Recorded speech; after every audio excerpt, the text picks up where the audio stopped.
بسم الله الرحمن الرحيم الحمد لله رب العالمين وصلى الله وسلم وبارك على عبده ورسوله محمد وعلى آله وصحبه أجمعين أما بعد. Berkata Syekh Abdul Razak hafizahullah tabaraka ta'ala menjelaskan makna al-maliku dan al-malik wa min ma'ani mulkihi.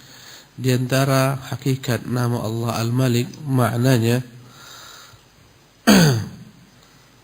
wa min ma'ani mulkihi, di antara makna Allah Subhanahu wa taala itu adalah Malik yang artinya raja, penguasa, inzalu kutubih, bahwasanya dialah Tuhan Allah Jalla wa Ala ya, yang telah menurunkan kitab-kitabnya. Karena yang namanya raja harus menetapkan pada rakyatnya peraturan agar rakyat dapat hidup dengan tentram, damai. Ya, kita melihat dalam raja-raja dunia, mereka buat peraturan-peraturan, perintah-perintah, larangan-larangan, konsekuensi melanggar larangan. Ya, demikian juga dengan Allah Subhanahu wa taala, walillahil matsalul a'la, dan Allah baginya lah perumpamaan yang maha tinggi. Ya, kalaupun raja-raja manusia ketika menetapkan keputusan, sebagian ditetapkan dengan kezaliman, sebagian ditetapkan dengan tanpa diiringi dengan hikmah dan kebijaksanaan. Adapun ketetapan Allah dalam kitabnya semuanya dengan keadilan, dengan kebijaksanaan, dengan hikmah, dengan ilmu.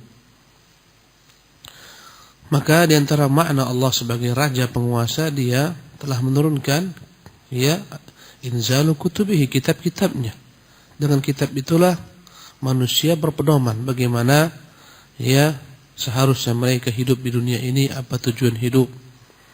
Wa irsalu rusulih, di antara makna dia sebagai penguasa, raja ya, dia memiliki utusan-utusan sebagaimana raja-raja dunia memiliki ya berbagai macam perwakilan-perwakilan karena kelemahan mereka. Adapun Allah Azza Jalla ya Tuhan yang maha tinggi, Tuhan yang maha agung, tak akan mungkin Tuhan yang maha berkuasa, maha tinggi ini langsung berhadapan dengan manusia satu persatu. Tapi Allah kirimkan perantara daripada orang yang dia pilih, daripada makhluk yang terpilih. Ya, sebagaimana raja mengirim utusan-utusan kepada rakyatnya untuk menyampaikan perintah-perintahnya, larangan-larangannya. Demikian juga dengan Allah, dan tentunya bagi Allah perumpamaan yang maha tinggi lagi maha sempurna. Karena utusan yang Allah utus adalah orang-orang yang amanah. Adapun raja-raja dunia terkadang utusannya pengkhianat. Apa yang disampaikan kadang mereka tambahkan, kadang mereka lebihkan, kadang mereka kurangi. Tak sempurna. Wa hidayatul alamin, di antara makna Allah sebagai penguasa selain dia menurunkan kitab-kitab sebagai pedoman, mengirim utusan-utusannya, dan dia memberi hidayah, petunjuk untuk alam semesta sesuai dengan ya sesuai dengan bentuk wujudnya, sesuai dengan ya ketentuan yang telah Allah Subhanahu wa taala tentukan. Ya, bukan hanya manusia diberikan hidayah, tapi seluruh alam semesta diberikan Allah hidayah kepada binatang agar dia dapat ya melangsungkan kehidupannya, agar dia dapat eksis.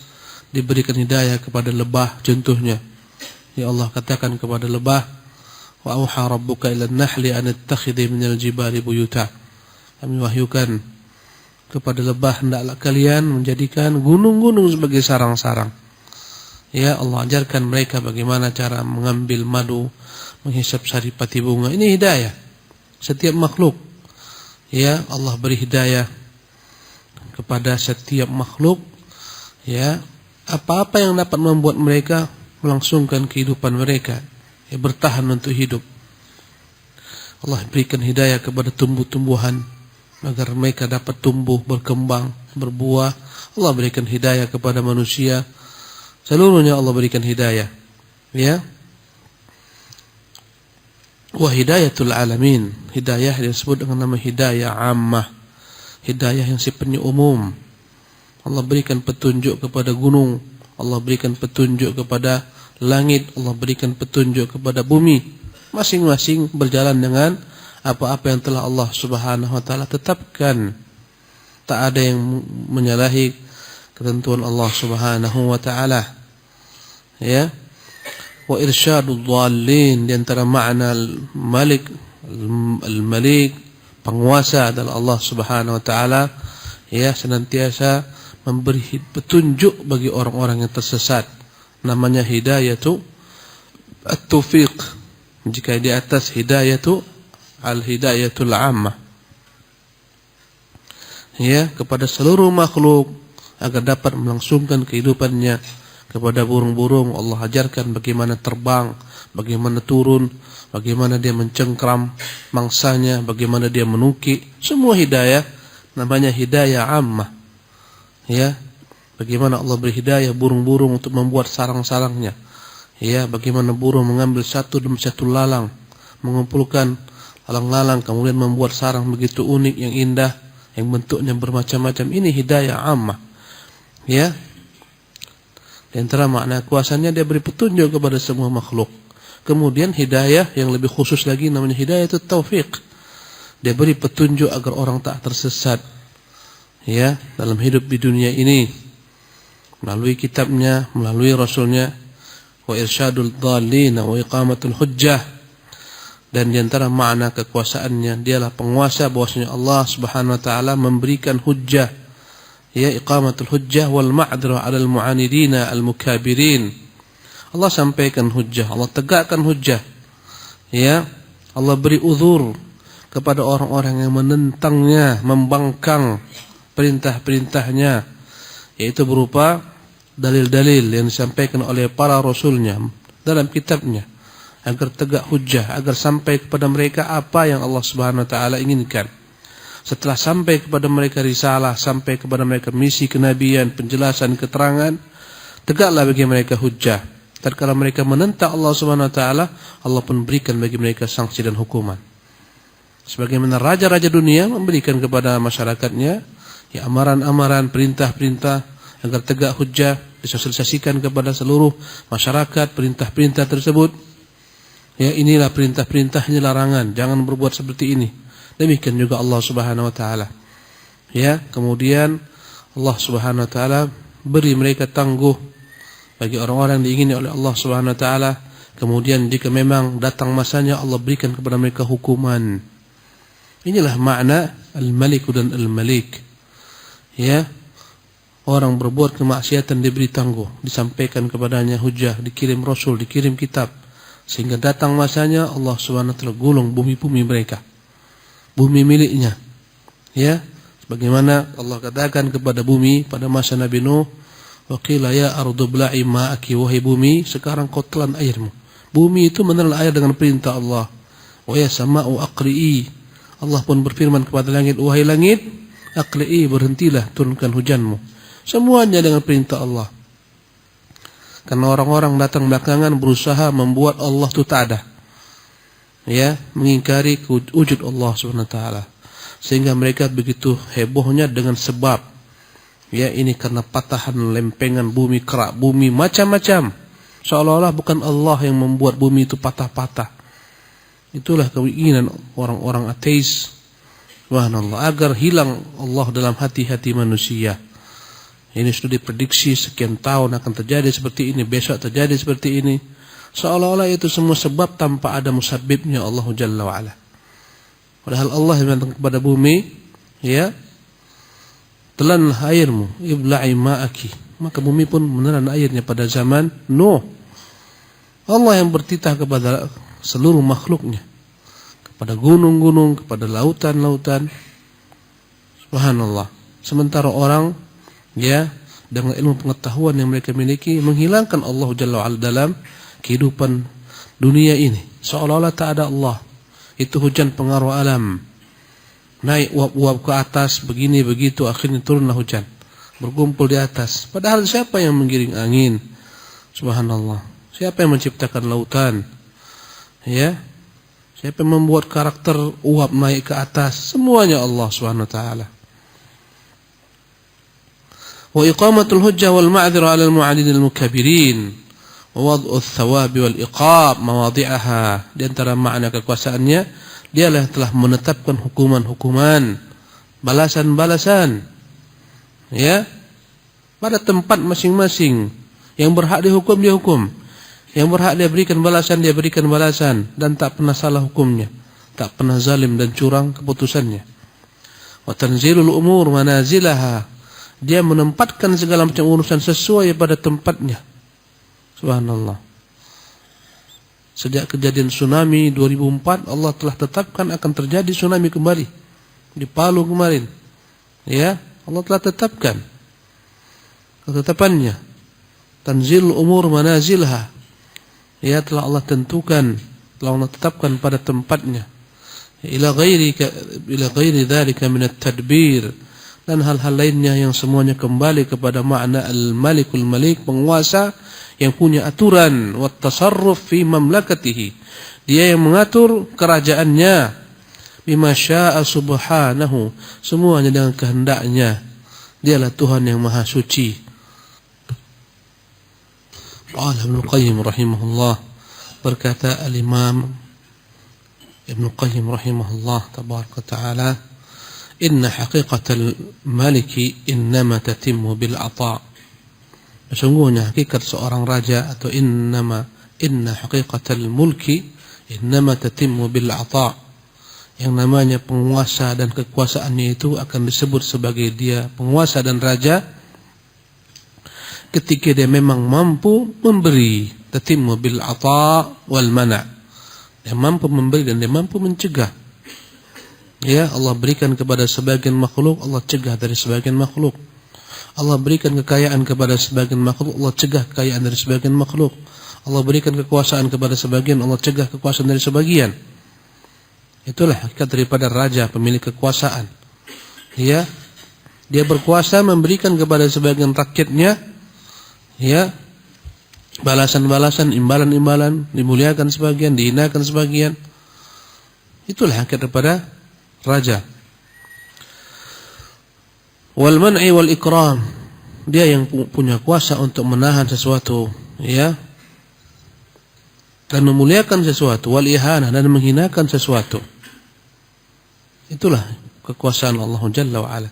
Sebagaimana raja juga berhak berkuasa di dunia ini, memuliakan orang-orang yang baik, masyarakat yang baik, rakyat yang baik, menghinakan rakyat yang jahat, rakyat yang zalim, menzalimi orang lain, merampok, dihinakan, dimasukkan ke dalam penjara, sebagian dieksekusi mati dengan ketetapannya.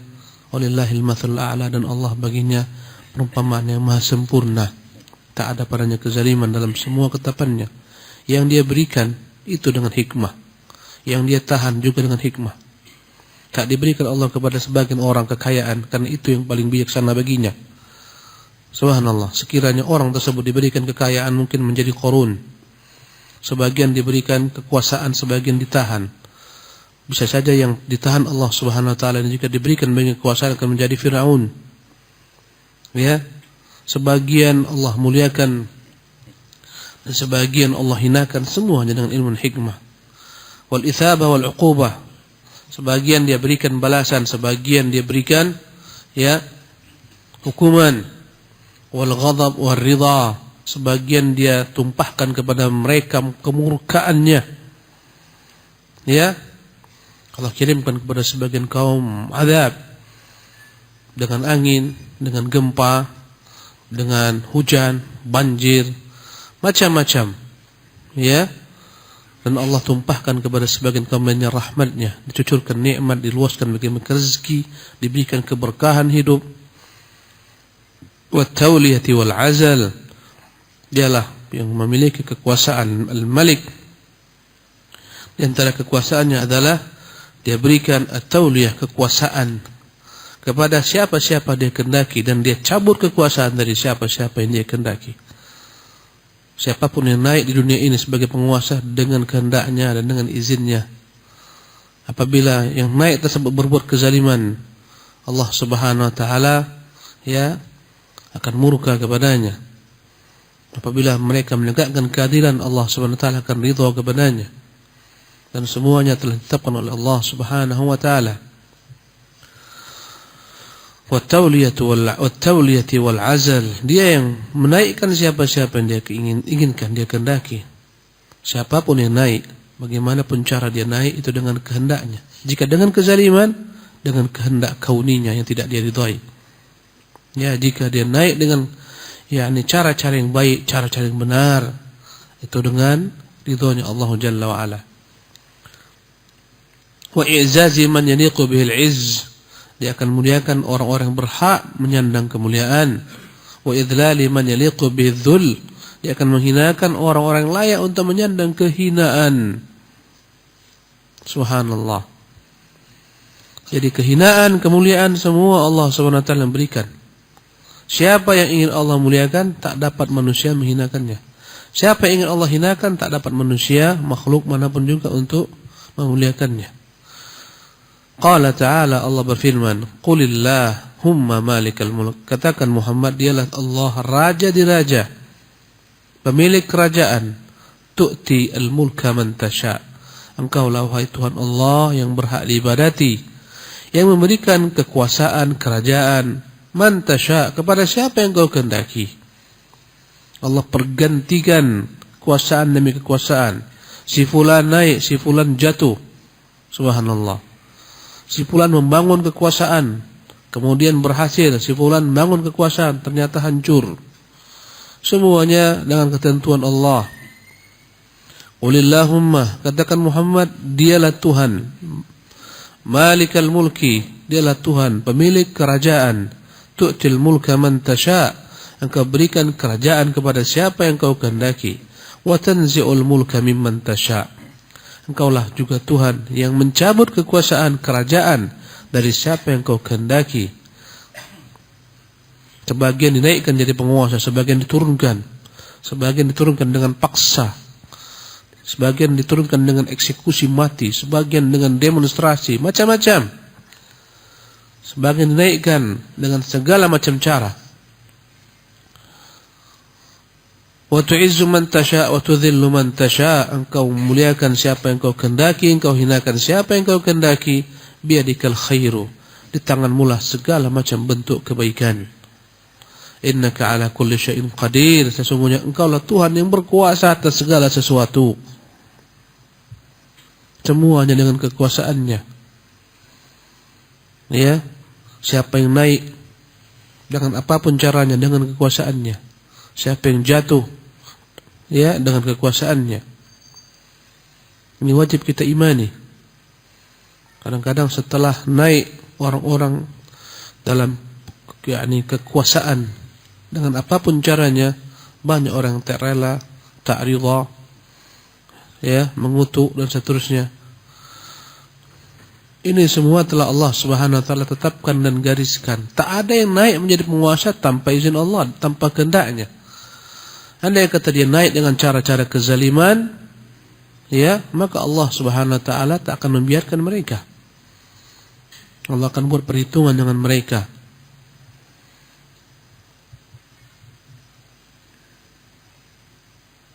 Tulijul laila fin nahar. Engkaulah yang telah memasukkan waktu malam ke dalam waktu siang.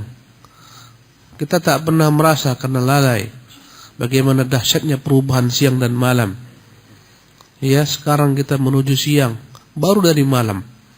Dari gelap menuju terang. Allah yang mempergantikan siang dengan malam. Tak ada makhluk yang mampu menahan malam, menahan siang. Tak ada. Tak ada Tuhan-Tuhan yang disembah mampu menahan malam jangan masuk kepada siang, siang jangan masuk kepada malam. Tulijul laila fin nahar. Engkau masukkan, ya, malam ke dalam waktu siang. Akhirnya hilanglah kegelapan, datanglah, ya, terang. Wa tulijun nahara fil lail. Engkau masukkan pula kelak masanya datang siang ke dalam malam. Maka waktu terang benderang pun menjadi, ya, gelap gulita pekat. Wa tukhrijul hayya. Engkaulah Tuhan penguasa yang mengeluarkan al-hayya minal mayyit. Semua yang hidup dari yang mati. Dari tak ada menjadi ada. Ya, biji-biji yang mati Allah Subhanahu wa taala hidupkan. Tukhrijul hayya minal mayyiti. Kalau Tuhan yang mengeluarkan yang hidup dari yang mati. Subhanallah. Ya, telur ayam tak bergerak, tak nampak padanya kehidupan. Ya, tak bisa bergerak-gerak telur ayam. Apalagi ngejar kita, tak bisa telur ayam ngejar kita. Ya, ayam kalkun tuh yang besar. Ya, bebek angsa ketika jadi telur tak bisa ngejar-ngejar kita dia. Subhanallah, seolah-olah benda mati saja. Padahal dalamnya ada kehidupan. Allah keluarkan yang mati ini akhirnya menjadi hidup. Allah keluarkan yang mati daripada yang hidup. Dari ayam yang bergerak-gerak keluarlah yang mati berupa telur. Kemudian dari telur ini berubahlah menjadi makhluk hidup. Ini antara maknanya ini. Ya. Kata Allah, tukhrijul hayya minal mayit. Engkau mengeluarkan yang hidup dari yang mati. Subhanallah. Daripada tumbuh-tumbuhan biji-bijian yang tampak mati, ya, biji mangga yang telah mati tampaknya tak ada kehidupan campakan. Tak bagaimana caranya biji mangga ini tumbuh. Subhanallah. Sehingga dia pun mengeluarkan akarnya menyerap air, kemudian dia tumbuhkan batangnya, dia tumbuhkan dahan-dahan rantingnya. Subhanallah. Siapa yang menumbuhkannya? Allah Jalla wa'ala. Ini diantara makna mengeluarkan yang hidup dari yang mati. Ya, diantara maknanya Allah Subhanahu Wa Taala keluarkan orang yang hidup dengan iman daripada orang yang mati dengan kekufuran. Lihatlah bagaimana Ibrahim yang hidup dengan iman. Dari mana keluar? Daripada ayah yang mati azab dengan kekafiran. Sebaliknya, wa tukhrijul mayyita minal hayy, dan engkau mengeluarkan yang mati daripada yang hidup. Subhanallah. Dari sosok Nuh yang hidup dengan iman, dikeluarkan anaknya Kan'an yang mati dengan kufuran. Subhanallah. Di antara maknanya, bapaknya beriman, anaknya fasik, anaknya kafir. Ya, ini di antara makna mengeluarkan ya yang hidup dari yang mati, mengeluarkan yang mati daripada yang hidup. Wa tukhriju al-mayyita minal hayy. Ya. Dari benda-benda hidup. Dari ayam keluarlah telur yang mati. Subhanallah. Begitulah seterusnya. Dari tumbuh-tumbuhan yang hidup. Subhanallah, dengan daunnya, dengan segala macam padanya ada kehidupan. Ya, kemudian dia keluarkan biji-bijian yang mati. Yang biji-bijian ini jika ditanam menjadi hidup kembali. Ini di antara maknanya, wa tarzuqu man tasha'u bighairi hisab. Engkau pun memberikan rezeki kepada siapa yang kau kehendaki dengan tanpa hisab. Rezeki kita telah Dia atur. Ya, tak dibuat Allah sama rezeki manusia. Kalaulah semua rezeki manusia sama, tak akan tegak kehidupan di dunia ini. Subhanallah. Andai kata semua miskin, hancur dunia ini. Hancur. Ya. Andai kata semua kaya, hancur dunia ini. Semuanya orang kaya. Subhanallah, sama rezekinya semua. Hancur, tak ada orang mau kerja, tak ada mau disuruh. Subhanallah. Binasalah kehidupan. Ya. Dengan itulah Allah SWT buat bumi ini hidup. Allah SWT variasikan kehidupan. Ada kaya, ada miskin, ada sedang, pertengahan. Kayanya pun bertingkat-tingkat. Subhanallah. Agar tegak kehidupan di dunia ini. Menjadikan sebagian bergantung kepada yang lain. Orang kaya bergantung kepada orang miskin. Orang miskin bergantung kepada orang kaya.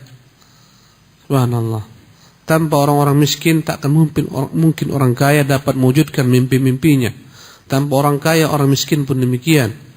Adanya hubungan, saling butuh membutuhkan. Dengannya tegak kehidupan. Subhanallah. Bayangkan andai kata semua orang memiliki rezeki yang sama, hancur dunia ini. Karena itulah tidak Allah turunkan hujan dalam bentuk emas. Kalau hujan emas turun di bumi ini semua orang punya emas banyak, hancur dunia ini. Tutup semua toko-toko emas. Ya. Semuanya dengan kehendak Allah Subhanahu wa taala.